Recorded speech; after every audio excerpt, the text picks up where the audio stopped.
Crypto trader profitable ही नहीं है, like वो ट्रेड तो कर रहा है बट प्रॉफिट में नहीं है, तो क्या उसको फिर भी आईटीआर फाइल करनी पड़ेगी?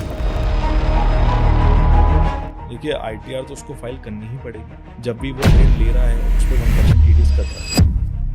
ऐसे कौन से 4-5 हैक्स है जिससे आप अपने टैक्स थोड़े बचा सकते अभी हैं? 30 लाख तक इनकम कर रहे हो तो सबसे पहले तो मैं सजेस्ट करूंगा, अगर आपकी बिजनेस है तो आप सेक्शन 44 ईडी में दिखा सकते हो। वो टैक्स आईटीआर फाइल ही नहीं कर रहा है, क्या तब भी उसके पास नोटिस आएगा? अगर उसने सेल नहीं करा है तो नोटिस नहीं आएगा, और अगर उसने सेल कर दिया है और डिक्लेयर नहीं करा तो नोटिस आ जाएगा, चाहे उसका लॉस भी ना हो। मान लो किसी ने अपनी क्रिप्टो इनकम शो नहीं करी, क्या ऐसा हो सकता है कि 1 साल तक उसको कोई नोटिस नहीं आया, आगे कभी नहीं आएगा? फिर हमारे इंडिया में 3 साल तक केस खुल सकता है अगर आपने 50 लाख से कम की इनकम कंसील करी हो, मतलब छुपाई हो। अगर 50 लाख से ऊपर छुपाई है तो 10 साल तक केस खुल सकता है। और आपकी ऐसी इनकम है जो फॉरेन एसेट में है तो उस केस में तो 16 साल तक केस खुल सकता है।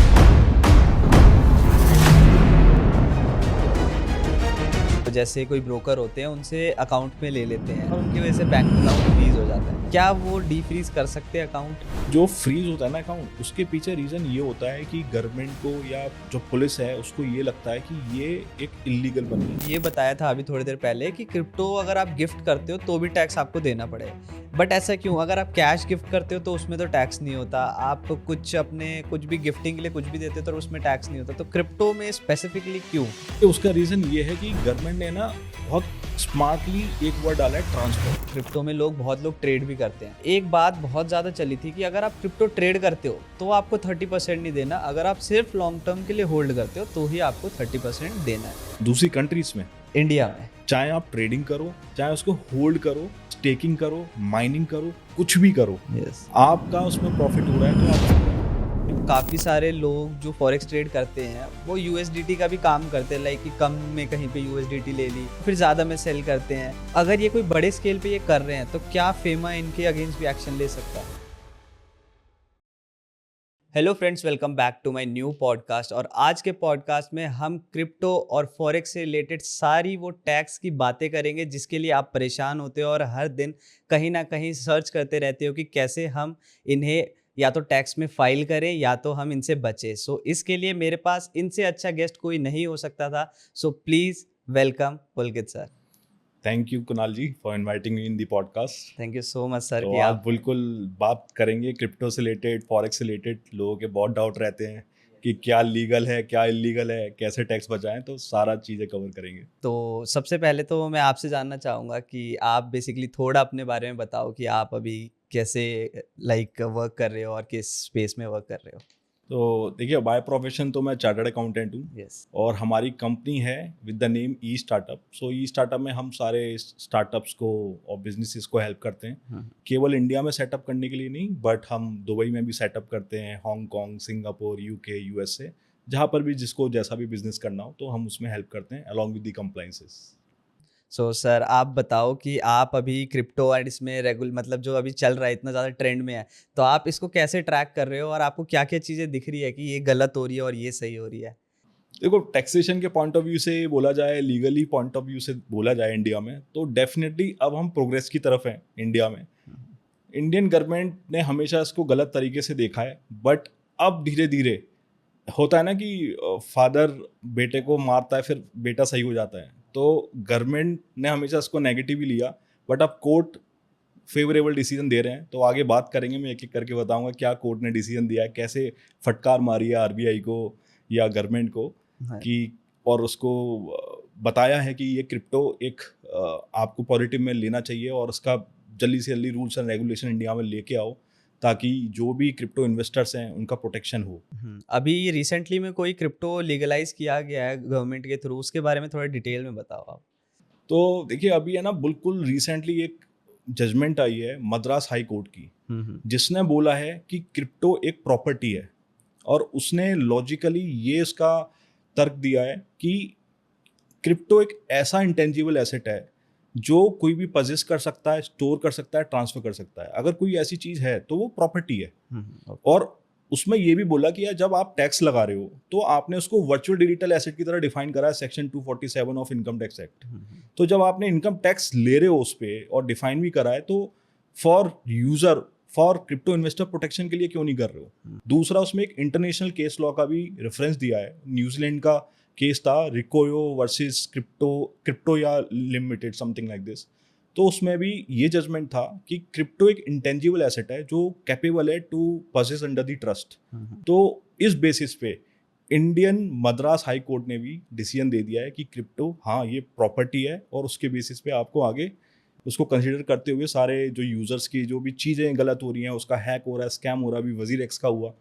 तो अल्टीमेटली जिसने ये केस डाला था वो वजीर एक्स का विक्टिम था, जो वजीर एक्स का स्कैम हुआ था उसने डाला था उसके, और ज़्यादा XRP उसके हैक नहीं हुए थे, करीबन 3700 समथिंग उसका हैक हुआ था, और उसने ये केस डाला था और वो जीत गया। और ऑब्वियसली वजीर एक्स से उसकी रिकवरी होगी, और आगे भी मुझे लगता है जिसके साथ स्कैम हुआ तो डेफिनेटली अब वो केस डाल सकते हैं। जो डरते थे कि मेरे साथ स्कैम हो गया बट कोई सुनेगा नहीं, बट अब वो कर सकते हैं इस चीज़ को। सो जैसे आपने अभी वजीर एक्स की बात करी, वजीर एक्स कहीं ना कहीं अभी वापस आई है और वो लोगों को विड्रॉ दे रही है, तो इसके आपने कुछ अगर रिसर्च की हो तो वो बताओ कि ये कैसा हो रहा है और ये क्या चल रहा है अभी। ये अभी वजीर एक्स का तो आपको पता ही है कि स्कैम हुआ था $234 मिलियन का। तो अब जब ये हुआ था ना, तो उनको पता था कि भाई इंडिया में तो कुछ भी रूल्स एंड रेगुलेशन नहीं है, तो हम तो बोल देंगे कि भाई हमारे साथ हैक हो गया, स्कैम हो गया, अब ये तो इरिकवरेबल है तो हम नहीं देंगे। बट इनका जो जो आप जब भी साइन अप करते हो टर्म्स एंड कंडीशन में टिक लगाते हो ना, तो उसमें आर्बिट्रेशन एंड कॉन्सिलेशन लिखा हुआ था सिंगापुर का। अच्छा। तो सिंगापुर की जुरिस्डिक्शन में भी केस डाला, और इससे पहले मैं बताऊं आपको, इंडियन यूजर्स ने अपने नेशनल कंज्यूमर कोर्ट में भी डाला था। तो आप यकीन नहीं मानोगे, कंज्यूमर कोर्ट ने ये बोला कि भाई ये तो एसेट है ही नहीं, डिफाइन ही नहीं करता एसेट के अंदर क्रिप्टो एसेट, तो हमारे डेफिनेशन में नहीं आता, तो ये कंज्यूमर कोर्ट का वो है ही नहीं, कवरेज में है ही नहीं। तो उसने डिसमिस कर दिया केस। फिर ये सिंगापुर में गए, तो सिंगापुर में गवर्नमेंट ने बोला, वहाँ के कोर्ट्स ने बोला कि भाई आपको रिकवरी देनी है, आप इसका पूरा एक फंड बनाओ और रिकवरी प्लान बनाओ और उसको दो। तो वो चीज़ उसके यूज़र्स के फेवर में आ गया है, एंड क्योंकि उनको रिकवरी करनी है तो फिर वो अब दोबारा आ गए, क्योंकि पॉजिटिविटी आई जाती है। इंडियन का बड़ा शॉर्ट टर्म मेमोरी होता है, नेगेटिव चीज़ वो बहुत जल्दी भूल जाता है। बट मैं बताऊँ अभी इंडिया में देखिए, चाहे ये लीगल है, क्रिप्टो कोई लीगल चीज़ नहीं है, बट द थिंग इज़ कि अभी भी कोई प्रोटेक्शन के लिए लॉ नहीं बना है। हो सकता है फ्यूचर में बन जाए, और बनेगा भी डेफिनेटली, बट अभी तक नहीं है। सो सर, जैसे आपने बताया कि क्रिप्टो एज अ प्रॉपर्टी अब हम इसको कंसिडर कर सकते हैं, तो क्या कभी इन फ्यूचर ये भी हो सकता है कि हम इसको रेगुलर यूज़ में हम यूज़ करते हैं, जैसे यूपीआई यूज़ करते हैं, जैसे अपने फंड्स यूज़ करते हैं, कि क्रिप्टो भी हम कभी यूज़ कर पाएंगे, और अगर कर पाएंगे तो कितना टाइम लगेगा ये सब करने में? बट टाइम का तो कोई कुछ नहीं बता सकता, बट मैं आपको बताऊं, अल सल्वाडोर उसने तो लीगल टेंडर अनाउंस कर दिया है बिटकॉइन को। मतलब जैसे आप सब्जी लेते हो, ये जो भी चीज़ें अपना डेली बेसिस पे चीज़ें खरीदते हो, आप किससे खरीदते हो? करेंसी से खरीदते हो, वो एक लीगल टेंडर है। सिमिलरली अब वो बिटकॉइन हो गया है। स्विट्जरलैंड में एक जगह है जुक करके, तो वो भी, वहाँ पे भी बिटकॉइन को लीगल टेंडर मान दिया। वहाँ के जो टैक्सेस हैं, वहाँ की जो म्यूनिसिपैलिटी फीस होती है और ये सारी चार्जेस होते हैं, वो भी आप बिटकॉइन में पे कर सकते हो। तो काफ़ी जो बाहर की गवर्नमेंट्स हैं वो उसको लीगल टेंडर की तरह रिकॉग्नाइज कर रहे हैं, और आपको पता ही है कि इंडियन गवर्नमेंट करता जरूर है, बट वो पहले वेट एंड वॉच करता है। यस। कम से कम 40-50 कंट्रीज जो डेवलप कंट्रीज है कर चुकी होंगी, तब जाके इंडिया करेगा। बट करेगा जरूर, इसका टाइम मैं नहीं बता सकता, बट हाँ होगा जरूर फ्यूचर। वही है कि जैसे सारी कंट्रीज थोड़ी होती, तो इंडिया कम से कम वही 5-10 साल लेट करता है, बट आ ही जाता है। ऑलवेज ऐसी है, यही पैटर्न है। आप देखो, जो कंप्यूटर भी हमारे इंडिया में आया था वो काफ़ी लेट आया था, थोपा गया था, और आज Yes. आज आप सोच सकते हो कि बिना कंप्यूटर के कोई भी काम कर सकता है। वही कोई देखो। क्रिप्टो ट्रेडिंग, फॉरेक्स ट्रेडिंग के लिए तो सबसे पहला एसेंस है कि आपको कंप्यूटर चाहिए ही चाहिए। तो एक वक्त ये था कि कंप्यूटर तो नौकरी खा जाएगा सबकी, कंप्यूटर आना नहीं चाहिए, इंडिया के रिवॉल्यूशन में आने नहीं चाहिए, बट आया, देखो कितना चीज़ हुआ। ऐसे ही मेरे को लगता है क्रिप्टो भी एक पॉजिटिव तरीके से देखना चाहिए। गवर्नमेंट को रेगुलेशन आना चाहिए, जो गलत चीज़ें हो रही हैं उसको रेगुलेट करना चाहिए ताकि वो डरें। तो जब ये चीज़ें होंगी तो स्कैम होना बंद हो जाएंगे, ये चीज़ है। सो सर, अब थोड़ी ना हम टैक्सेशन की तरफ भी चलते हैं और इसका ना एक पैटर्न बना देते हैं कि जो भी ये वीडियो देखे उनको समझ आ जाए। पहले हम क्रिप्टो की टैक्सेशन की बात करते हैं, देन हम फॉरेक्स के रेगुलेशंस की बात करेंगे और उस पर कैसे हम लीगली कर सकते हैं और टैक्सेशन उस पर अप्लाई होता है। देन आ जाएंगे हम यूएसडीटी जो आजकल सर्कुलेट हो रहा है इंडिया में बहुत हैवी क्वांटिटी में। तो ये एक 3 पैटर्न कर लेते हैं। तो हम स्टार्ट क्रिप्टो से करते हैं। तो अगर एक क्रिप्टो का ट्रेडर है और क्रिप्टो का इन्वेस्टर है, तो उन दोनों के लिए टैक्स रूल कैसे डिफर करता है? सबसे पहले आप ये समझा दो। देखिए, इंडिया में ना, अगर आप क्रिप्टो में कुछ भी इनकम कर रहे हो तो आपको फ्लैट 30% टैक्स देना है। उसके ऊपर सेस तो देना ही देना है, वो एक अलग चीज़ है। और अगर उसकी इनकम 5 करोड़ से ऊपर है तो सरचार्ज भी देना है, बट फ्लैट 30% टैक्स देना है। ये डिफाइंड है सेक्शन 115 VBH के अंदर। और इसमें बड़ा चालाकी से एक चीज़ लिखी हुई है कि आप कोई प्रॉपर्टी खरीदते हो या आपके पास कुछ भी एसेट है, गोल्ड ही मान के चलते हैं, तो आप किसी को ट्रांसफर करोगे तो उस पर टैक्स नहीं लगेगा। आपने किसी को गिफ्ट दे दिया, कोई दिक्कत नहीं है, टैक्स नहीं लगेगा। हो सकता है जिसने गिफ्ट रिसीव किया, ऑब्वियस सी बात है, उसकी इनकम है, उसको टैक्स लग सकता है, बट ट्रांसफर करने वाले को नहीं लगेगा। बट 115 VBH में लिखा है कि any virtual digital asset transferred to other person it will be taxable. Means आप किसी दोस्त को दे रहे हो उधार, आप किसी को गिफ्ट दे रहे हो, आप सेल कर रहे हो और वो क्रिप्टो बढ़ गया तो आपको उस पर 30% टैक्स देना है। तो ये है। दूसरा, इंडियन गवर्नमेंट ने ट्रेडर और इन्वेस्टर को अलग नहीं समझा।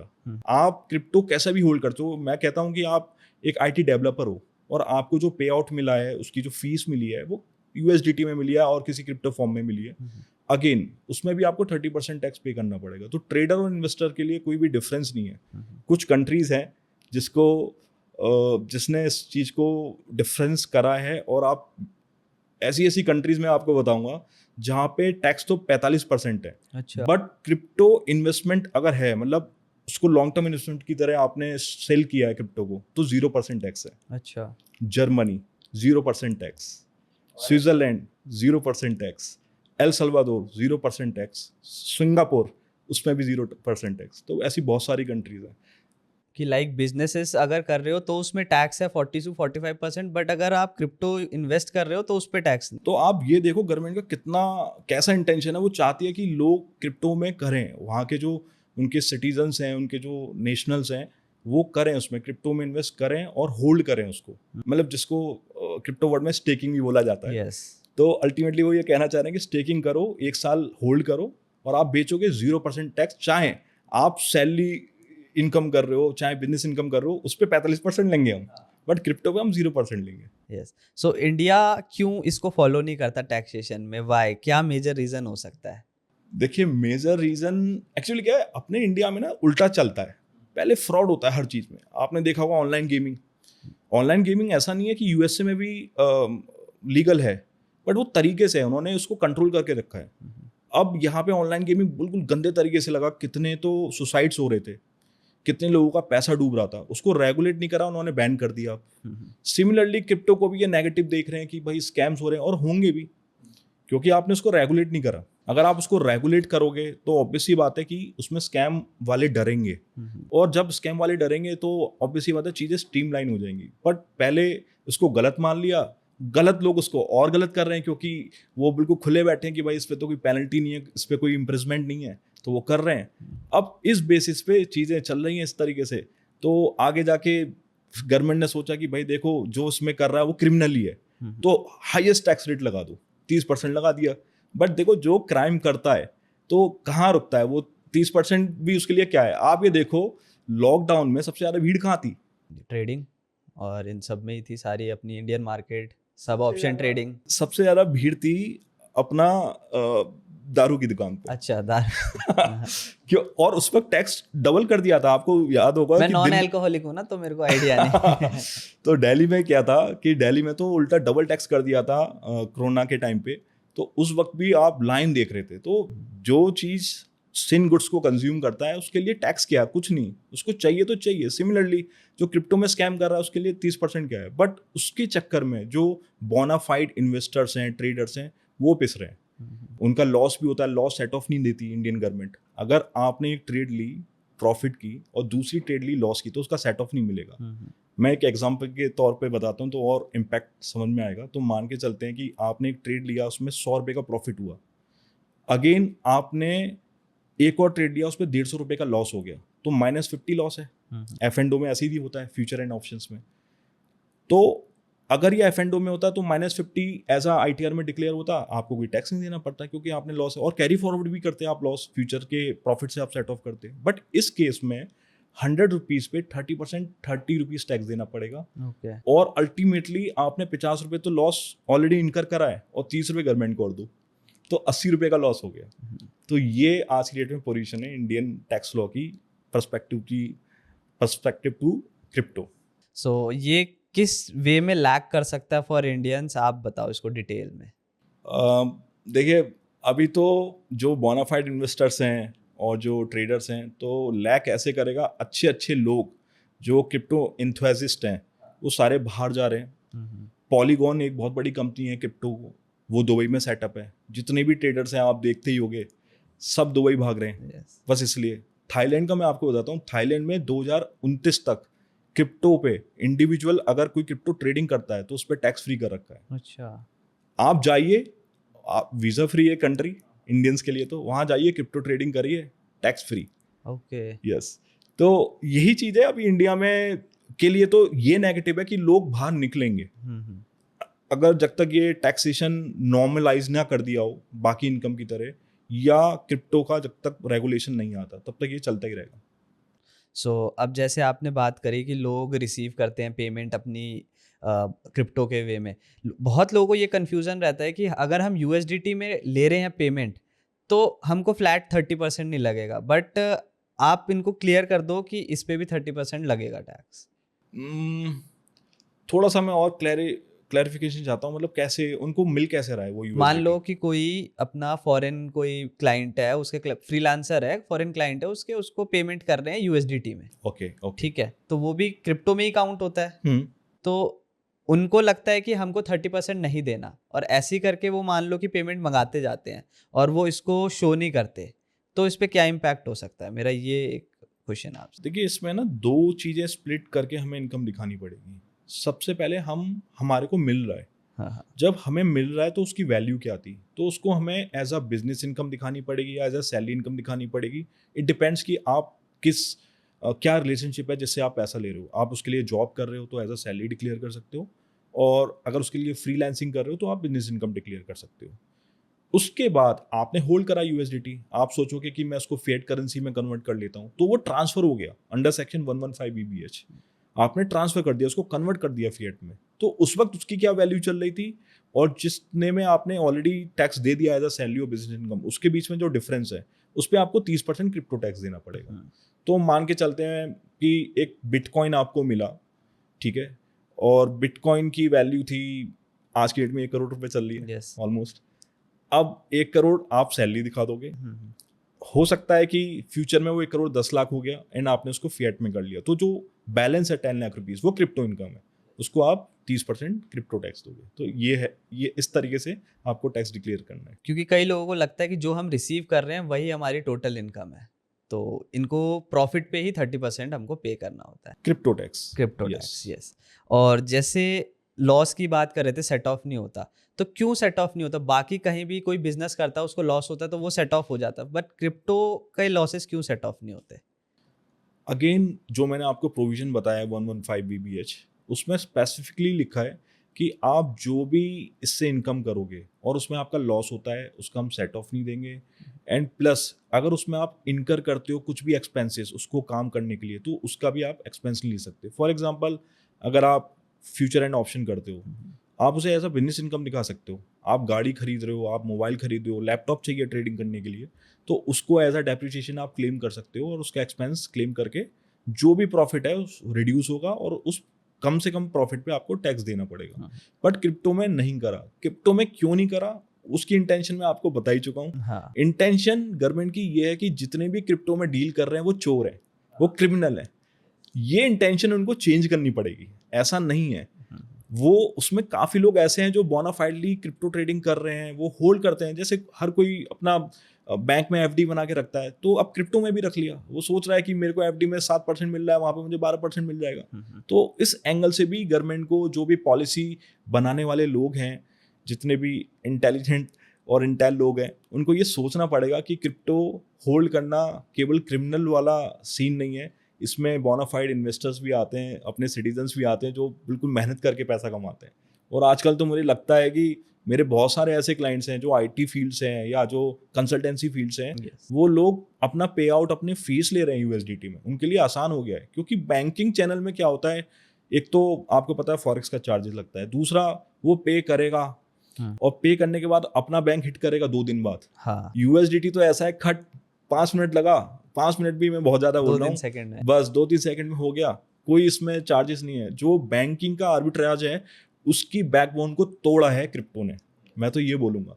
तो कहीं ना कहीं इंडियन गवर्नमेंट अगेंस्ट इसीलिए तो नहीं है, क्योंकि कहीं ना कहीं लगता है लोगों को कि हम इस पे शिफ्ट कर सकते हैं। डेफिनेटली इसलिए कर भी रहे हैं।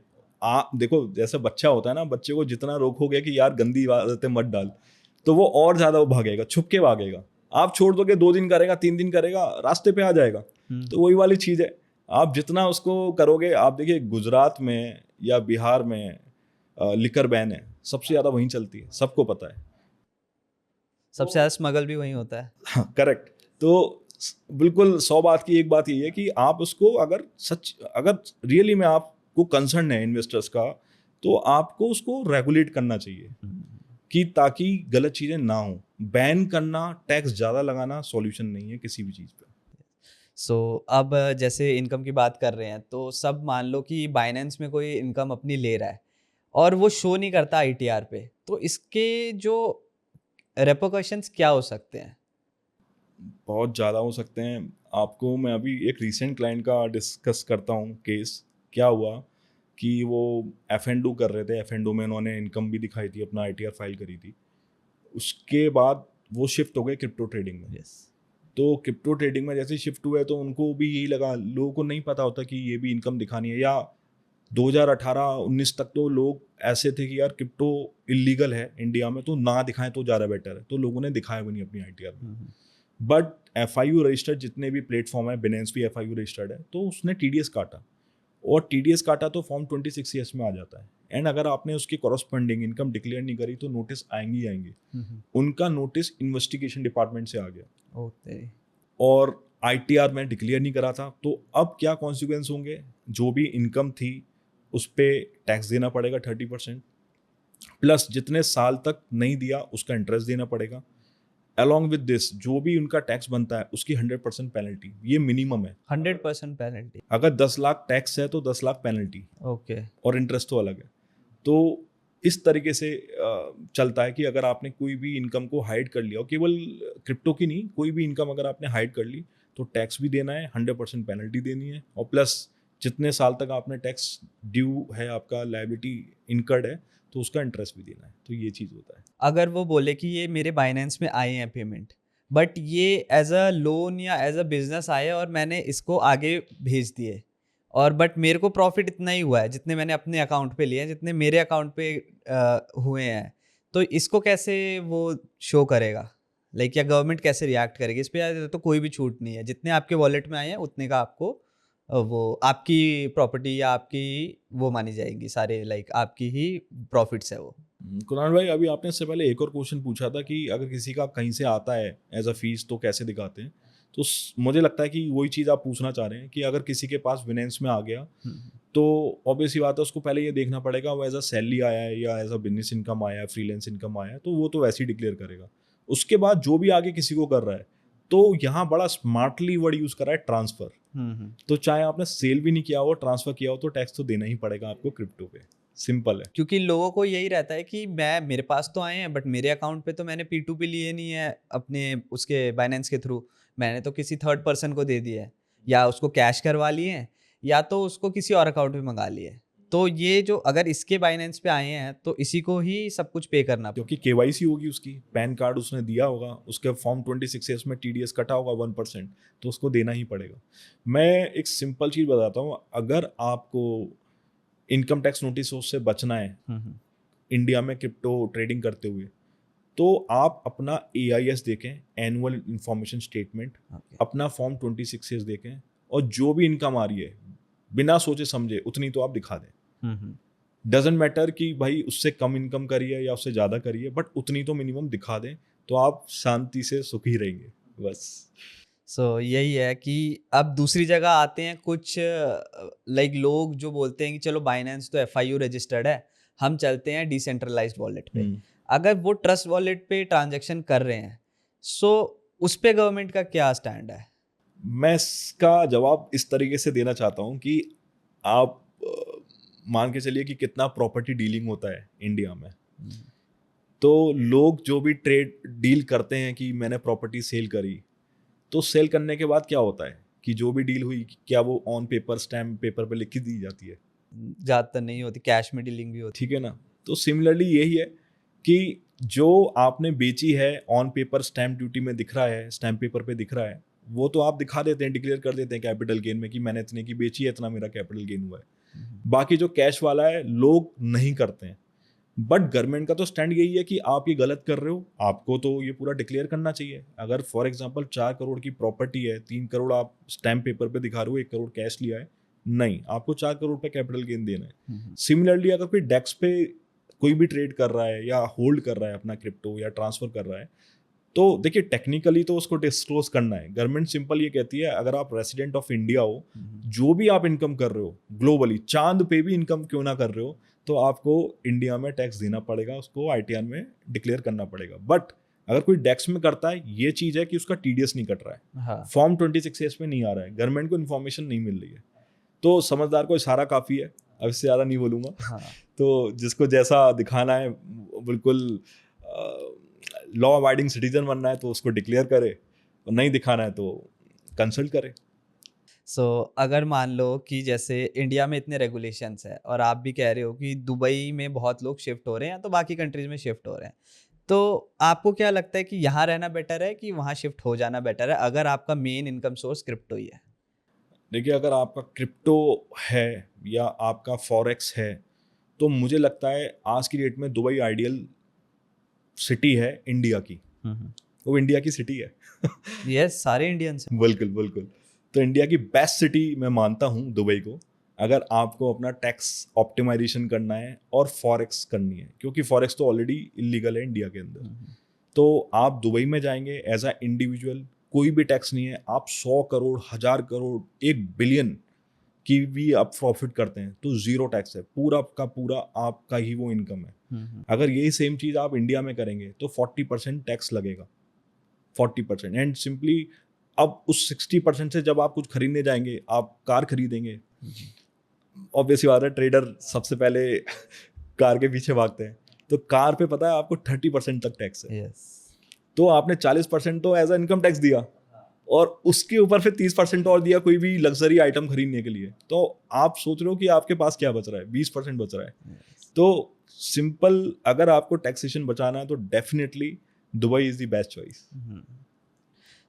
अगर अब आपने जैसे Dubai is the best choice बोल दिया, किसी को शिफ्ट होना है तो कैसे होगा? लाइक बहुत लोगों का ये कंसर्न रहता है, मेरे को होना तो है बट मेरे को राइट पाथ नहीं पता है कि कैसे होना है।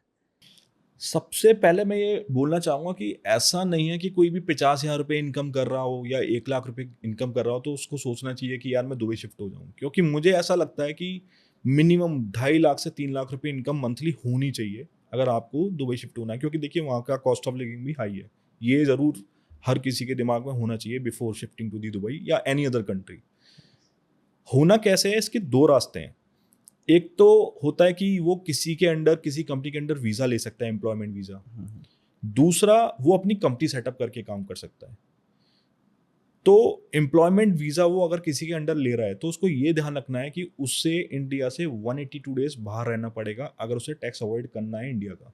क्योंकि इंडियन लॉ में ये लिखा हुआ है कि अगर आप टैक्स रेसिडेंट ऑफ इंडिया हो, तो चाहे आप दुबई में इनकम कर रहे हो, चाहे आप USA में कर रहे हो या चांद में भी कर रहे हो, तो आपको इंडिया में टैक्स देना पड़ेगा। तो मेक श्योर कि आप 182 डेज बाहर रहने के इंटेंट पे हो। अगर आपको लगता है कि मैं वो भी नहीं हूँ, मुझे आना है, मेरी फैमिली है या और भी चीज़ें हैं, तो आप कंपनी सेटअप कर सकते हो, क्योंकि कंपनी सेपरेट लीगल एंटिटी होती है। तो आप उसके थ्रू ट्रेडिंग करोगे तो जो भी प्रॉफिट होगा उस पर कॉर्पोरेट टैक्स लगेगा UAE का, इंडिया का टैक्स ही लगेगा, क्योंकि वो सेपरेट लीगल एंटिटी है। वो from the very first day tax resident है UAE का, क्योंकि वो वहाँ सेटअप हुई है। उसमें और भी चीज़ें होती हैं, पोयम होता है, और भी चीज़ें टेक्निकल होती हैं, बट मैं उसमें नहीं जाऊँगा। yes. तो UAE में 3 मिलियन तक अगर आपका टर्नओवर है तो कॉर्पोरेट टैक्स जीरो है, और उसके ऊपर आप करते हो तो 3,75,000 AD तक टैक्स जीरो, और उसके अब 9% टैक्स है। तो बस आपको उतना ही टैक्स देना है और आप वहाँ पर कंपनी सेटअप करके कर सकते हो। ये तो हो गया स्ट्रक्चरिंग की बात। अब होता कैसे है, देखिए कंपनी सेटअप आपकी हो जाएगी 6-7 दिन में, और आपको उसके लिए यूएई नहीं जाना, आप इंडिया में बैठे बैठे भी कंपनी सेटअप कर सकते हो। वहाँ पे 2 कंसेप्ट चलते हैं, फ्री जोन और मेनलैंड। तो ट्रेडर के लिए तो फ्री जोन कंपनी सेटअप बढ़िया है, क्योंकि मेनलैंड कॉस्टली भी होती है और वहाँ पर फिजिकल ऑफिस भी लेना पड़ता है, फिर मंथली रेंट जाता है। करेक्ट। तो फ्री जोन इज बेस्ट, वहाँ को वर्किंग स्पेस में हो जाता है सारा काम। एंड जब आपकी कंपनी सेटअप हो गई, फिर आपका एक एंट्री परमिट आएगा, वो एक तरीके से टूरिस्ट वीज़ा की तरह होता है। आपका एंट्री परमिट आएगा, आप यूएई जाओगे, 7 से 10 दिन के लिए जाना है, उसमें आपका बायोमेट्रिक होगा, मेडिकल होगा, उसके बाद एमिरेट्स आईडी आ जाएगी, फिर आप अपना बैंक अकाउंट ओपन करा सकते हैं, और अपना जहाँ पे भी अकाउंट खोलना है, एक्सएनएस अकाउंट खोलना है, बिनेंस अकाउंट खोलना है, वो सब आप खोल के ट्रेडिंग स्टार्ट कर सकते हैं। एक और चीज़ मैं बताना चाहता हूँ, अगर आप specifically crypto trading UAE company के साथ करना चाहते हो, तो वहाँ पे एक आपको वारा लाइसेंस हो लेना पड़ता है, वर्चुअल एसेट रेगुलेटरी अथॉरिटी वहाँ की है, जो अभी तक इंडिया में नहीं आई है। ऐसी अथॉरिटी होनी चाहिए। जैसे हमारे इंडिया में जो भी इक्विटी और सारा जो ट्रेडिंग को, शेयर ट्रेडिंग को कौन रेगुलेट करता है, सेबी। सिमिलरली जो क्रिप्टो को रेगुलेट करता है यूएई के अंदर, वो वारा करता है। तो वहाँ से एक लाइसेंस लेना है और उसके बाद आप ट्रेडिंग कर सकते हो इजीली। तो ये पूरा प्रोसेस है। और फॉरेक्स की बात कर रहे थे अभी, आपने फॉरेक्स भी बोला था कि लोग फॉरेक्स जो ट्रेड कर रहे हैं वो दुबई शिफ्ट हो रहे हैं। सो फॉरेक्स में जो ट्रेड करते हैं, बहुत एक्टिवली इंडिया में लोग फॉरेक्स ट्रेड कर रहे हैं। सो अब लोगों को ये नहीं पता कि लीगल वे क्या है और इलीगल वे क्या है। तो आप डिफर कर सकते हो कि लीगल वे है भी या नहीं है। देखिए जो फैमा में लिखा है, आरबीआई रूल्स रेगुलेशंस में लिखा है, वो ये लिखा है कि अगर आप INR pair plus recognize stock exchange, जो कि हो गया बीएससी, एनएससी और एमसीएक्स, इससे आप ट्रेड करते हो तो आप लीगली माने जाओगे कि आप ट्रेडिंग कर रहे हो। इसके अलावा आप जो भी कर रहे हो, जिससे भी ट्रेडिंग कर रहे हो, वो सारा इलीगल है। तो अब जैसे एक्सनेस हो गया या और भी प्लेटफॉर्म हो गए, वेंटेज हो गया, ये सारे रजिस्टर्ड नहीं है, वो रिकॉग्नाइज स्टॉक एक्सचेंज नहीं है। इसमें अगर हम ट्रेडिंग करते हैं और प्लस हम ट्रेडिंग इसमें कर रहे हैं यूएसडी, यूरो या जापान करेंसी में कर रहे हैं, तो वो इलीगल है। यहाँ से आप नहीं कर सकते हो। फैमा में बहुत रिगरस पेनल्टी है, 3x ऑफ द अमाउंट है। अगर आप 1 करोड़ लगा के कर रहे हो तो 3 करोड़ तक की पेनल्टी लग सकती है। तो रिगरस पेनल्टीज है फैमा के अंदर अगर आप कुछ भी उसका वायलेशन कर रहे हो। और उसका रास्ता बस एक ही है कि आपको इंडिया से बाहर निकलना ही पड़ेगा अगर आप आईएनआर करेंसी में नहीं करना चाहते हो। ऑल्दो इंडिया में भी कंसेप्ट है ईटीपी का, इलेक्ट्रॉनिक ट्रेडिंग प्लेटफॉर्म, तो उसमें है नाम ऐसे ऐसे हैं, आपने शायद सुने भी नहीं होंगे, बड़े अजीब अजीब से नाम है, और मुझे लगता है वो भी आईएनआर करेंसी में ही ट्रेडिंग अलाउ मतलब परमिट करते होंगे। तो वहाँ मुझे नहीं लगता कोई ट्रेडिंग करेगा भी। इसके अलावा एक अलर्ट लिस्ट भी निकाली है आरबीआई ने कि ये अलर्ट लिस्ट है, ये सारे प्लेटफॉर्म्स है जहाँ पे फॉरेक्स ट्रेडिंग करना बिल्कुल इलीगल है। उसमें एक्सनेस का भी नाम है, ऑक्टाफेक्स का नाम है, और एक दो और अच्छे अच्छे जो आज की डेट में चल रहे हैं प्लेटफॉर्म, उसके भी नाम है। तो उसके अंदर करोगे तो दिक्कत होगी। अगर आपको लीगली करना है तो एक ही तरीका है, आप इंडिया से शिफ्ट हो जाइए। बहुत सारी कंट्रीज हैं जहाँ पे फॉरेक्स लीगल है और जहाँ पे लेवरेज भी ज़्यादा मिलता है। जैसे दुबई में 1:30 मिलता है, मॉरिशियस, केमन आइलैंड, वहाँ तो 1:1000 तक भी मिल जाता है। तो आप वहाँ से आप ट्रेडिंग कर सकते हैं। सो काफ़ी लोगों का ये भी रहता है कि हम तो क्रिप्टो से ट्रांजैक्शन कर रहे हैं, तो फिर क्या हम कर सकते हैं, या P2P कॉन्सेप्ट चलता है तो इसको यूज़ करके वो ट्रेड कर सकते हैं और कोई दिक्कत नहीं आएगी इंडियन रेगुलेशन के अकॉर्डिंग। देखिए अगर हम उसे टेक्निकली पूछें तो सिंपल है कि उसमें जो एक्ट में लिखा है ना, फेमा में, उसमें लिखा है कि इफ़ यू डील्स इन और ट्रांसफ़र, यस, अगर आप डील्स भी करते हो तब भी आप फेमा में अट्रैक्ट हो रहे हो। और फेमा में एक और चीज़ है कि फेमा लॉ लगता किस पे है, रेसिडेंट ऑफ इंडिया। तो रेसिडेंट ऑफ इंडिया की फेमा के अंदर डेफिनेशन है कि अगर आप 182 डेज या उससे ज़्यादा इंडिया में रहते हो, आप रेसिडेंट माने जाओगे। बट उसमें एक एक्सक्लूजन भी है जिसको कोई भी आसानी से फेमा से आउट हो सकता है। उसमें ये भी लिखा है, सेक्शन 2 सबसेक्शन 5 है, कोई भी पढ़ सकता है उस चीज़ को। उसमें एक्सक्लूजन ये लिखा है कि अगर कोई इंडिया से बाहर एम्प्लॉयमेंट वीज़ा पे जा रहा है या कोई बिजनेस या वोकेशन के लिए जा रहा है फॉर अ अनसर्टेन पीरियड, तो वो रेसिडेंट्स ऑफ इंडिया नहीं माना जाएगा। अच्छा, ओके। तो अगर कोई यूएई कंपनी सेटअप कर रहा है, बिजनेस के लिए जा रहा है या एम्प्लॉयमेंट वीज़ा लेके जा रहा है, तो वो रेसिडेंट ऑफ इंडिया की डेफिनेशन से बाहर निकल गया फैमा एक्ट के अंदर। फिर वो कुछ दिन इंडिया में आके ट्रेड कर रहा है, हाँ, ऑल्दो ऑब्वियसली बात है यूए के अकाउंट से, यहाँ के अकाउंट से नहीं, तो उसमें वायलेशन नहीं लगेगा। बट अगर वो प्योरली रेसिडेंट ऑफ इंडिया है और वो डील कर रहा है इवन क्रिप्टो से भी, तो फैमा अट्रैक्ट होता है। नॉन कंप्लाइंस तो है, वो बात अलग है कि गवर्नमेंट को नहीं पता चल रहा। देखिए ऑनलाइन गेमिंग भी चुपचाप चल रही थी, गवर्नमेंट चुपचाप देख रही थी, फिर एकदम से हथौड़ा मार दिया। तो एक वक्त आएगा फैमा में भी, सॉरी फॉरेक्स में भी, कि हथौड़ा पड़ेगा कि ये क्रिप्टो और जो P2P कॉन्सेप्ट है ये भी बंद हो जाएगा। बंद होगा या उसको रेगुलेट करेंगे, लेट्स सी क्या होता है। आई एम पॉजिटिव कि अच्छा ही हो।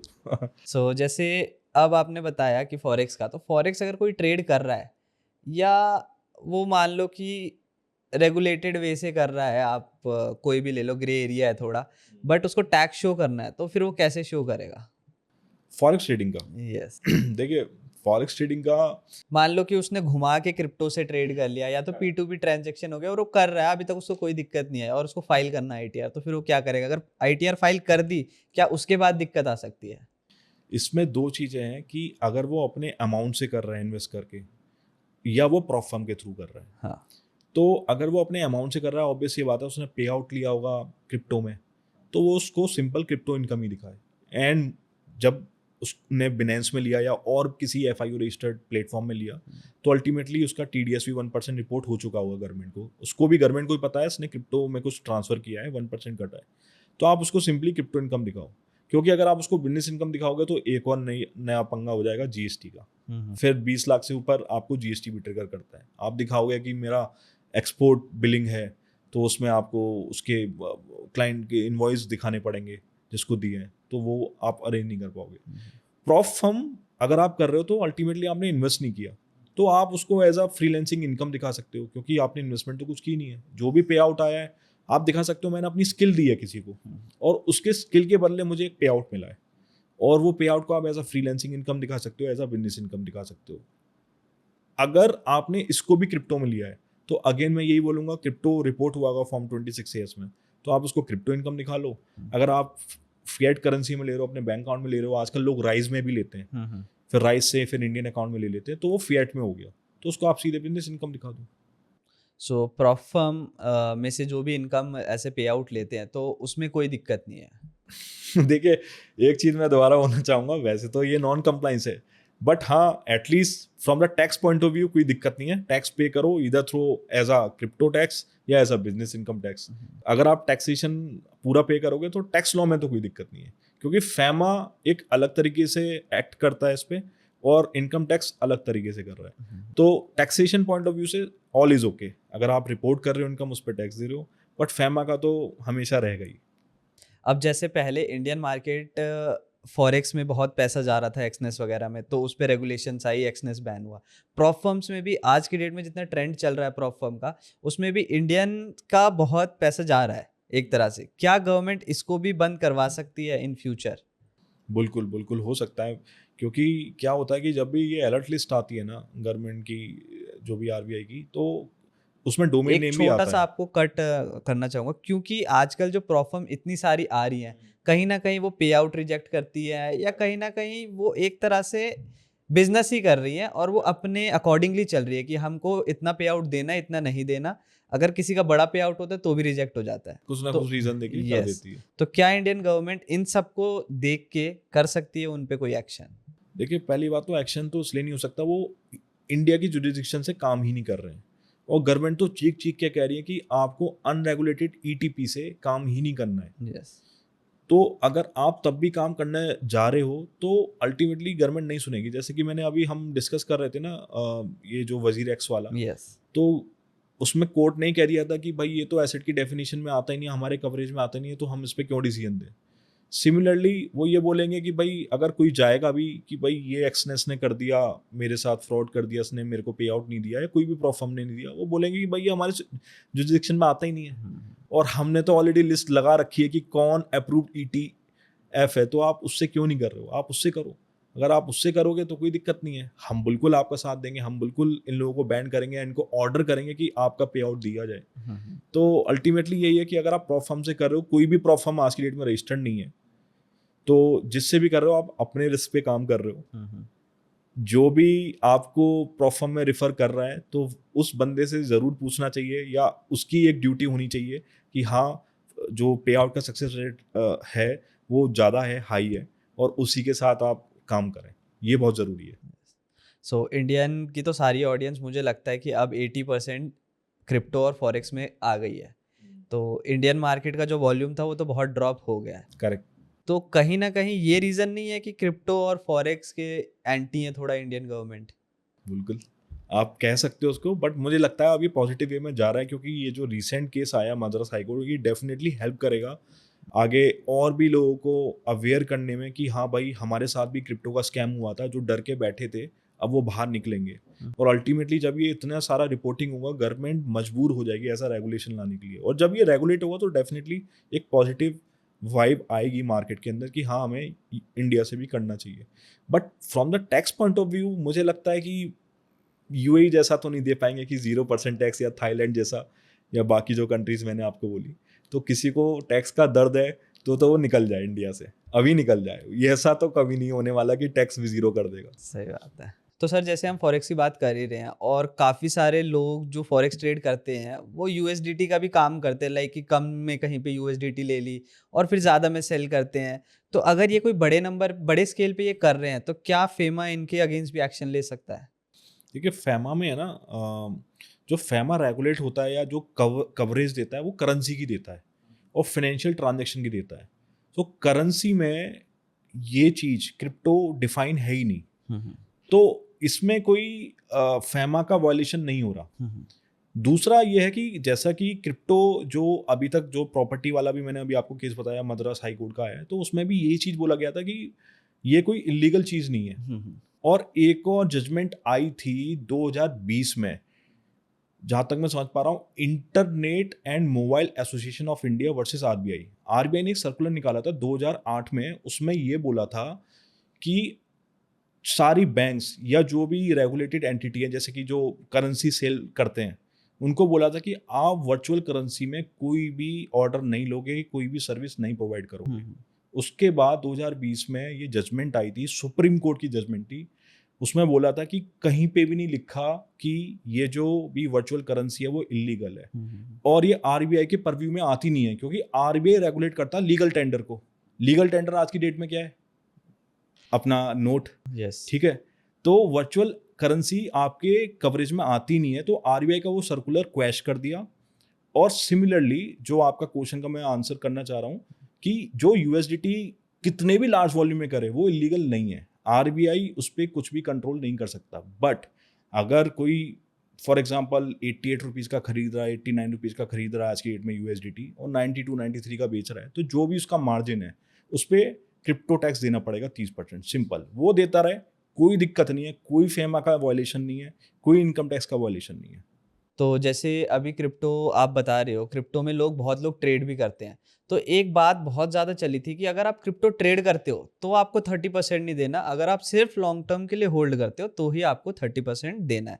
तो ये सही है या गलत है, आप एक बार क्लियर कर दो। दूसरी कंट्रीज में, इंडिया में। इंडिया में देखिए, चाहे आप ट्रेडिंग करो, चाहे उसको होल्ड करो, स्टेकिंग करो, माइनिंग करो, कुछ भी करो, यस। आपका उसमें प्रॉफिट हो रहा है तो आपको 30% टैक्स देना है, क्योंकि कोई भी प्रोविजन नहीं दे रखा पूरे इनकम टैक्स एक्ट में। केवल एक ही प्रोविजन है, सेक्शन 115 बीबीएस, जिसपे हम डिस्कस कर ही रहे थे। उसमें बहुत सिंपल है, जो भी आपका प्रॉफिट हुआ आप 30% दो। हमें नहीं मतलब कितने साल आपने होल्ड किया, कैसे कमाया, कोई मतलब नहीं है, हमें बस 30% चाहिए फ्लैट इनकम पे। आप बट ये तो बहुत ज़्यादा चला था कि अगर आप ट्रेड करते हो तो आप इसको रेगुलर इनकम में शो कर सकते हो।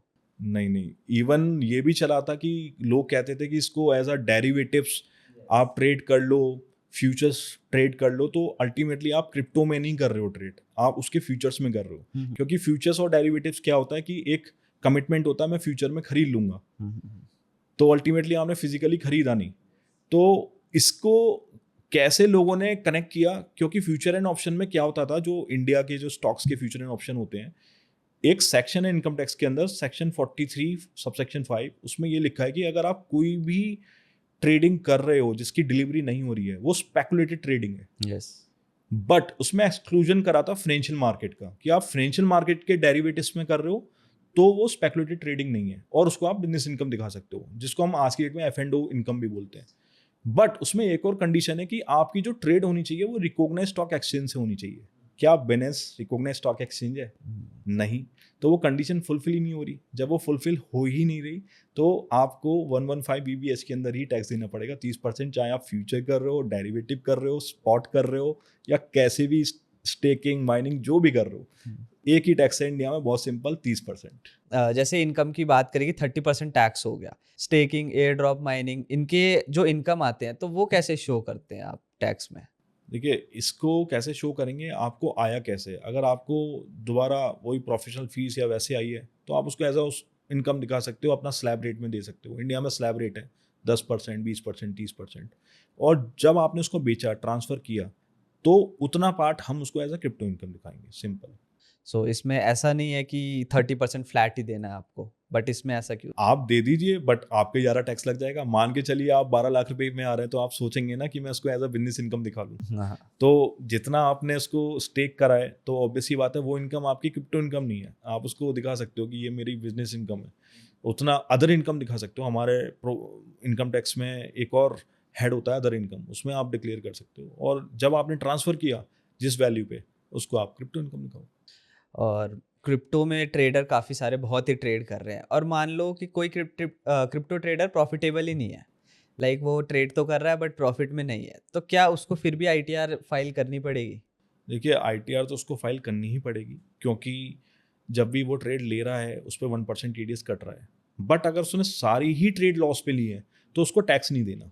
हाँ। बट मान के चलिए कि उसने 20 ट्रेड तो ऐसी ली है जो प्रॉफिट में है और कुछ ट्रेड ऐसी हैं जो लॉस में है, तो जो प्रॉफिट वाली ट्रेड है उस पर 30% देना पड़ेगा और उसको डिस्क्लोज करना पड़ेगा। तो ये तो बहुत ही ज़्यादा एक नाइंसाफ़ी नहीं है ट्रेडर्स के बिल्कुल लिए? नाइंसाफी है, बिल्कुल। इसमें मैं एक और चीज़ कहना चाहता हूँ, बहुत लोगों का एक और क्वेश्चन होता है कि मैंने तो खरीद लिया बिटकॉइन हाँ। और उसके बाद अब मैं नहीं कर रहा, 4 साल तक मैंने उसको बेचा ही नहीं, क्या मुझे क्रिप्टो दिखाना है? तो उसका भी जवाब ये है कि आपको डिक्लेयर नहीं करना है, उस पे कोई टैक्स भी नहीं लगेगा, क्योंकि आपने उसको एज़ अ होल्ड कर रखा है, तो आपकी वो इनकम है ही नहीं, तो आपको डिक्लेयर करने की ज़रूरत नहीं है। आप सिंपली उसको आप आपकी जो और अदर इनकम है वो डिक्लेयर करो, जब आप बेचोगे तब आपको डिस्क्लोज़ करना है, उस पे टैक्स देना है। अच्छा, चलो ये तो काफ़ी सारी बातें हो गई। अब एज़ अ सीए मैं आपसे कुछ क्वेश्चंस पूछता हूँ जो मेरे को आपसे पूछने हैं, कि क्रिप्टो तो एक चीज़ है, क्रिप्टो भी इंक्लूड करते हैं। साथ ही में ऐसे कौन से 4-5 हैक्स हैं जिससे आप अपने टैक्स थोड़े बचा सकते हो? अगर आप मान लो ईयरली 30 लाख तक इनकम कर रहे हो। देखिए, अगर आप कोई भी 30 लाख तक इनकम कर रहे हो तो सबसे पहले तो मैं सजेस्ट करूंगा, अगर आपकी बिजनेस है तो आप सेक्शन 44 एडी में दिखा सकते हो, हुँ, हुँ। Presumptive income. तो प्रिजम्पटिव में क्या होता है कि आप मिनिमम 6% ऑफ योर टर्नओवर दिखा सकते हो। तो कुछ भी आप बिजनेस कर रहे हो, जैसे 30 लाख का आपने लिया तो उसका 6% कितना हो गया? 1,80,000 रुपये। हुँ, हुँ। तो 1,80,000 रुपये, तो 1,80,000 रुपये तो कोई भी टैक्स नहीं है। हमारे इंडिया में 12 लाख रुपए तक कोई भी टैक्स नहीं है। यस। तो आप 30 लाख को 44 एडी में दिखाओ। मेरा हैक दूसरा मैं हैक ये देना चाहूँगा कि जो भी आपकी फॉर्म 26 से इसमें आ रही है इनकम, उसको डिस्क्लोज करो, उसको इग्नोर मत करो, क्योंकि अगर आपने उसको इग्नोर कर दिया तो आपके पास 100% आना है नोटिस, 99 भी नहीं, 100% नोटिस आएगा, तो उसको आप डिस्क्लोज करो। बाकी अगर आपकी 30 लाख से ऊपर इनकम ज़्यादा जा रही है हुँ, हुँ। तो मैं तो बस यही बोलना चाहूँगा कि आप दुबई शिफ्ट हो सकते हो या ऐसी कंट्री शिफ्ट हो सकते हो कि जहाँ पे टैक्सेशन बहुत कम है या ज़ीरो ही है। सो आप जैसे टैक्स तो हम बचा सकते हैं, आपने ऐसे बताया। अगर मान लो कोई 30 लाख भी कमा रहा है और कुछ कर रहा है और वो टैक्स आईटीआर फाइल ही नहीं कर रहा है, तो क्या तब भी उसके पास नोटिस आएगा? देखिए, अगर उसने सेल नहीं करा है तो नोटिस नहीं आएगा, हुँ, हुँ। और अगर उसने सेल कर दिया है और डिक्लेयर नहीं करा तो नोटिस आ जाएगा, चाहे उसका लॉस भी ना हुआ। हुँ, हुँ, हुँ। अगर लॉस भी हो गया हो तब भी उसको डिक्लेयर करना है, और उसने नहीं करा ये सोचते हुए मेरा तो लॉस हुआ है, मेरा तो कोई जब इनकम नहीं हुई, टैक्स बनता ही नहीं है, तो मैं क्यों ही आईटीआर फाइल करूं, नहीं, तब भी आपको आईटीआर फाइल करनी चाहिए अगर आपको नोटिस से बचना है तो। हुँ, हुँ। नहीं तो बेकार में हैरेसमेंट होगा और आपका खर्चा ही होना है ज़्यादा। यस। और मान लो किसी ने अपनी क्रिप्टो इनकम शो नहीं करी, तो क्या ऐसा हो सकता है कि 1 साल तक उसको कोई नोटिस नहीं आया, आगे कभी नहीं आएगा फिर? ऐसा क्या हो सकता है? देखिए, हमारे इंडिया में 3 साल तक केस खुल सकता है अगर आपने 50 लाख से कम की इनकम कंसील करी हो, मतलब छुपाई हो। अगर 50 लाख से ऊपर छुपाई है तो 10 साल तक केस खुल सकता है। ओके। और आपकी ऐसी इनकम है जो फॉरेन एसेट में है, तो उस केस में तो 16 साल तक केस खुल सकता है। तो कोई भी सोच रहा हो कि 1 साल तक नोटिस नहीं आया अब तो मैं टेंशन फ्री हूँ, नहीं, केस आपका 10 साल तक भी खुल सकता है अगर 50 लाख से ऊपर है। और अगर फॉरेन एसेट में लगा दिया आपने, बाहर के वॉलेट में रखा है, क्रिप्टो वॉलेट में या बाहर के बिनेंस अकाउंट में, तो वो फॉरेन एसेट माना गया, तो उसमें तो आपका 16 साल तक केस खुल सकता है। ओके। सो इसमें क्या क्या पेनल्टीज हो सकती है मेजर? पेनल्टी देखिए मेजर, एक तो आपको जो भी टैक्स बनता है वो देना पड़ेगा, प्लस जितने साल का इंटरेस्ट है, जब भी आप पकड़े गए हो तब तक का आपको इंटरेस्ट देना पड़ेगा। एंड इसमें जो पेनल्टी मिनिमम होती है वो 100% होती है आपके टैक्स अमाउंट की, एंड मैक्सिमम जाती है 300 तक। अगर उसने ऑफिसर चिढ़ गया आपसे और उसने ये देख लिया कि ये तो विलफुल इन्होंने कंसीलमेंट करी है, या कैसा मूड है ऑफिसर का उस पर डिपेंड करता है, तो वो 3x भी लगा सकता है। मतलब 1 करोड़ का टैक्स है तो 3 करोड़ उस पर पेनल्टी भी लगा देगा, तो 4 करोड़ रुपए देने पड़ेंगे। तो ये पेनल्टी है, बहुत रिगरस पेनल्टी है। Yes. तो इसलिए डिस्क्लोज करो ITR में, या चले जाओ बाहर, अपना 182 डेज बाहर करो, अपना टैक्स फ्री करो। यस। और काफ़ी ज़्यादा एक क्वेश्चन सबका ये भी रहता है कि जैसे वो क्रिप्टो बैंक, कई बारी क्या होता है कि जो जैसे कोई ब्रोकर होते हैं उनसे अकाउंट में ले लेते हैं, पे आउट अपना ले लेते हैं और उनकी वजह से बैंक अकाउंट फ्रीज हो जाता है। क्या वो डीफ्रीज कर सकते हैं अकाउंट, या कैसे कर सकते हैं उसको?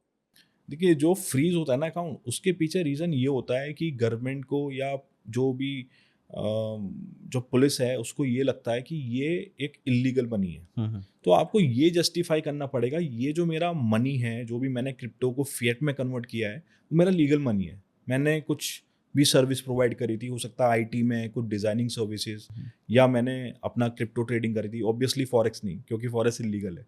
अगर आपने फॉरेक्स इलीगल कह दिया, बोल दिया, तो ऑब्वियसली बात है वो फ्रीज ही रहेगा, डिफ्रीज नहीं करना। तो अल्टीमेट इसका जो फंडा है वो ये है कि आपको बस ये जस्टिफाई करना है जो मेरी इनकम है क्रिप्टो में, वो मेरी लीगल इनकम है, तो 100% आपका डीफ्रीज होगा अकाउंट। ओके। और ये कितना टाइम लग सकता है इन सब प्रोसेस में? क्योंकि बहुत लोगों का अकाउंट फ्रीज है और मेरे को बहुत लोगों के आते हैं कि कुछ हेल्प कर दो, कुछ हेल्प कर दो, इसीलिए मैं आपसे स्पेसिफिकली पूछ रहा हूँ। देखिए इस केस में जहाँ से भी आपकी रिपोर्टिंग हुई है, कंप्लेंट हुई है, आपको उस थाने में जाना चाहिए, आपको रीज़न पूछना चाहिए। रीज़न पूछने के बाद आपको उसका आंसर बनाना चाहिए। अगर आप ऑनेस्ट हैं, आपकी जो इनकम है वो लीगल तरीके से अर्न हुई है, तो आप डेफिनेटली उसका आंसर दे सकते हैं। बाकी तो आपको पता है हिंदुस्तान में कैसे काम होते हैं, तो उसको अभी थोड़ा बहुत इस्तेमाल करें, काम हो जाएगा, कोई दिक्कत की नहीं है, कोई डरने की बात नहीं है। देखिए अल्टीमेटली अगर आप फॉरेक्स में इन्वॉल्व नहीं हो, फॉरेक्स एक अलग चीज़ है, अगर आप क्रिप्टो में हो तो डरने की कोई बात नहीं है। गवर्नमेंट खुद कह रही है, कोर्ट कह रहे हैं आज की डेट में। मैंने मद्रास हाई कोर्ट का आपको अभी डिसीजन बताया, आपको एक डिसीजन मैंने सुप्रीम कोर्ट का बताया जो अभी 2020 में आया था, वो उसमें साफ कह रहा है कि भाई RBI या कोई भी इसको लीगल कह ही नहीं सकता, क्योंकि ये आपके कवरेज में आ ही नहीं रहा। तो कोई टेंशन की बात नहीं है, कोई भी ना डरे कि हमने कोई लीगल मनी कमाया है।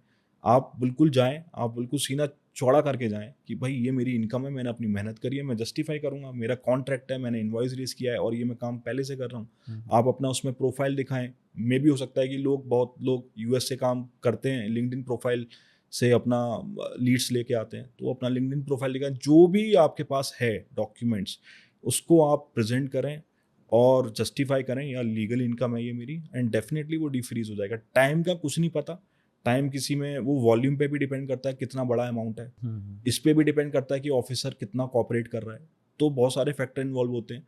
तो उस बेसिस पे आपका टाइम तो कुछ भी डिसाइड नहीं कर सकते, बट हाँ आप मान के चलिए कि 1 महीना 2 महीना आप अगर आप फॉलोअप करेंगे तो हो जाएगा। ये भी मैं बहुत ज़्यादा बोल रहा हूँ, बट ठीक है, अगर आप दूसरा तरीका भी इस्तेमाल करें तो जल्दी हो जाएगा काम आपका। तो सर अब पॉडकास्ट को एंड करने से पहले आप ऐसी कुछ चीज़ें बता दो कि जिससे क्रिप्टो का टैक्स कम हो जाए। देखिए क्रिप्टो का टैक्स अभी इंडिया में तो कोई सॉल्यूशन नहीं है आज की डेट में, बट अगर आपको क्रिप्टो टैक्स कम करना है तो आप ये देखो कि आपका बजट कितना है, या आप कितना इनकम कर रहे हैं रेगुलर बेसिस पे, मंथली बेसिस पे।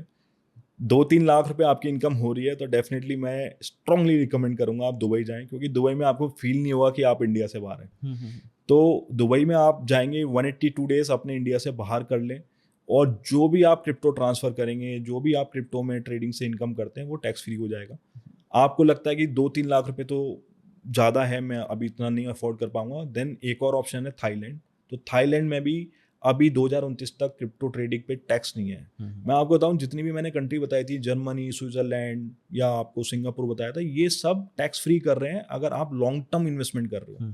केवल 2 ही कंट्री हैं पूरी दुनिया में आज की डेट में जिसने क्रिप्टो ट्रेडिंग भी जीरो कर रखी है, जीरो टैक्स कर रखा है, केवल यूएई और थाईलैंड। और थाईलैंड का भी टाइम लिमिट है 2029 तक, तो उसको यूज़ कर सकते हैं। थाईलैंड की कॉस्ट ऑफ लिविंग कम है एज कम्पेयर टू यूएस, तो वहाँ पर भी शिफ्ट हो सकते हैं। बस आपको इस चीज़ का ध्यान रखना पड़ेगा कि आप इंडिया में 182 डेज से ज़्यादा ना रहें, क्योंकि जैसे ही रहेंगे आप रेसिडेंट ऑफ इंडिया हो जाएंगे।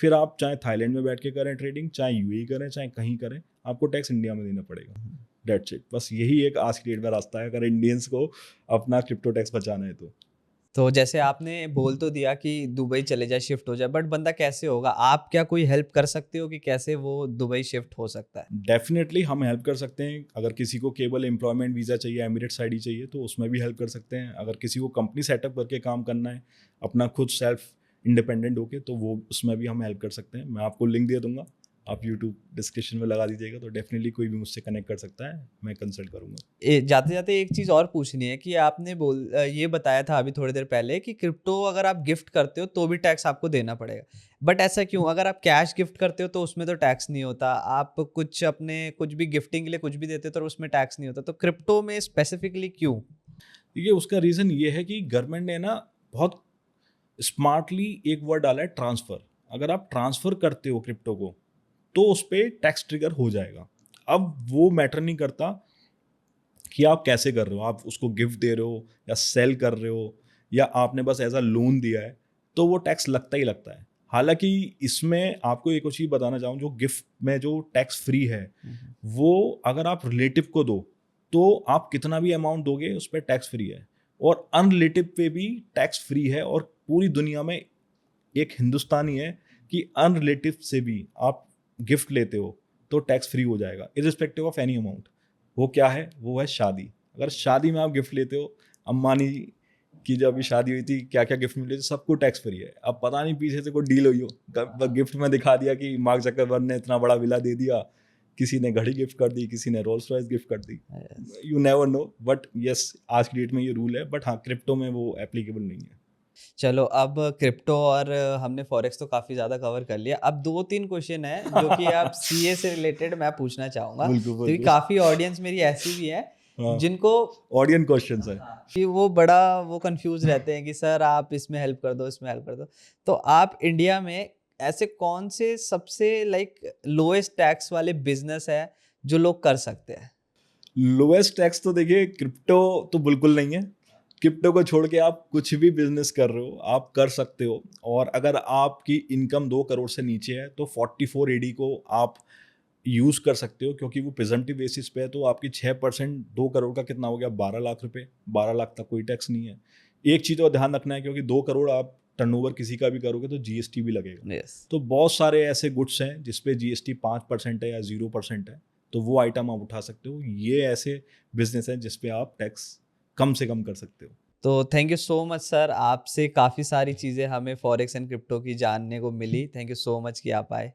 और आप जाते जाते मेरे पॉडकास्ट में एक चीज़ हमेशा रहती है कि 2-3 वर्ड्स कुछ हमारे फॉरेक्स और क्रिप्टो ट्रेडर्स के लिए लास्ट जाते जाते।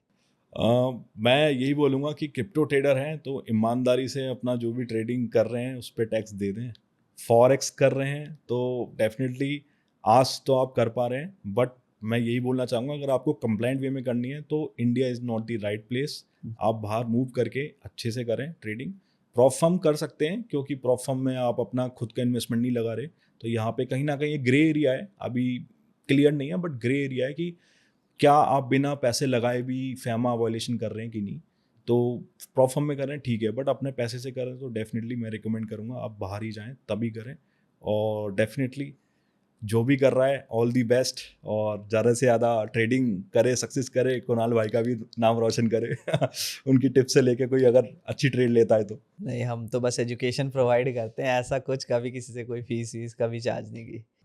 Good good good. So thank you so much sir, आप आए, थैंक यू सो मच, आपसे बहुत अच्छा लगा बात करके। Thank you for inviting me Kunal ji, hopefully आगे भी करते रहेंगे, ऐसे ही मिलते रहेंगे। तो गाइज इस पॉडकास्ट को करते हैं हम यहीं पे एंड। आई होप कि आपको काफ़ी सारी चीज़ें जो कि आपको कन्फ्यूजन हो वो आज क्लियर हुई हो। आपसे मिलते सीधा नेक्स्ट पॉडकास्ट में, तब तक के लिए साइनिंग ऑफ।